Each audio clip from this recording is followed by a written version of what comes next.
రానున్న సార్వత్రిక ఎన్నికల్లో ఉమ్మడి విజయనగరం జిల్లాలో యాదవులకు టికెట్లు ఇవ్వని పక్షంలో గెలిచే నాయకుని ఓడిస్తాం, ఓడిపోయే నాయకుడిని గెలిపిస్తామని స్థానిక జ్యోతిరావు పూలే విగ్రహం వద్ద 3 జిల్లాల 6 గంటల నిరవధిక నిరాహారదీక్ష విరమించడానికి ముఖ్య అతిథులుగా యాదవ హక్కుల పోరాట సమితి రాష్ట్ర అధ్యక్షులు ఇస్రాఫ్ శేఖర్ యాదవ్, డాక్టర్ మురపాల బాలాజీ యాదవ్ మాట్లాడుతూ యాదవ్ సంఘాల ఐక్యవేదిక గత 47 రోజులుగా విజయనగరం నియోజకవర్గ అసెంబ్లీ సీట్ను యాదవులకు కేటాయించాలని దఫదఫాలుగా వారు చేపట్టిన కార్యక్రమాన్ని విజయనగరం జిల్లాలో ఉన్న యాదవులకు రాజకీయ చైతన్యం వచ్చే విధంగా ఉన్నాయని, పార్టీలకు యాదవులు తాలూకా పరిస్థితిని పూర్తిస్థాయిలో అర్థమయ్యే విధంగా తెలియజేశారని, ఈ 36 గంటల నిరవధిక నిరాహారదీక్ష వల్ల జిల్లా మరియు రాష్ట్రంలో ఉండే త్రిముఖ పార్టీలకు యాదవ తాలూకా దమ్మును చాటారని, తద్వారా కార్యక్రమానికి బీసీ సంఘాల, యాదవ సంఘాలు, ప్రముఖ సామాజికవేత్తలు పూర్తిస్థాయిలో మద్దతు ఇస్తామని, మీరు అనుకునే లక్ష్యాన్ని సాధించడం వరకు మా మద్దతు కొనసాగుతుందని చెప్పి దీక్షను విరమింపజేశారు.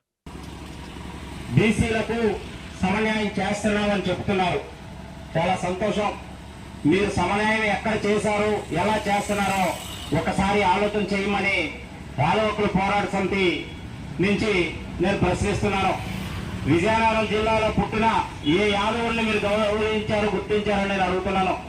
ఈ విజయనగరం జిల్లాలో బీసీ సామాజిక వర్గాలే కాదు, ఎస్సీ సామాజిక వర్గం, ఎస్టీ సామాజిక వర్గం వీళ్ళందరినీ కూడా రిజర్వ్డ్ నియోజకవర్గాలుగా 3 నియోజకవర్గాలు మన జిల్లాలో తీసుకున్నట్టయితే 2 ఎస్టీలవి, 1 ఎస్సీలది. అక్కడ కూడా మా యాదవులు ఉన్నాం.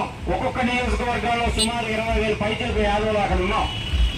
అలాగే మిగతా నియోజకవర్గాల్లో చూసుకున్నట్టయితే రాబోయే రోజుల్లో ఈ రాజకీయంగా యాదవులకి ఈసారి విజయనగరం జిల్లాలో శాసనసభ సీట్లను కేటాయించకపోయినట్టయితే యాదవులు ఇండిపెండెంట్ గా కూడా పోటీ చేసి గెలిచే వాడిని వాడిస్తారు, ఓడిపోతారని వాడిని గెలిపిస్తారని మీ అందరికీ నేను హెచ్చరిస్తున్నాను.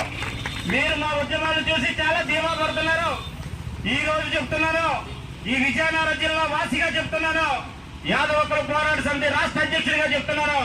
యాదవ హక్కుల పోరాట సమితి యాదవ ఐక్యతకు తోడయ్యింది.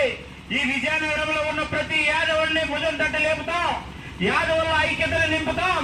రేపు యాదవులకి ఏ పార్టీ తెలుస్తుందో ఆ పార్టీకి మేము ఓటేసే దిశగా వెళ్తాం అని మీ అందరికీ తెలియజేస్తున్నాం.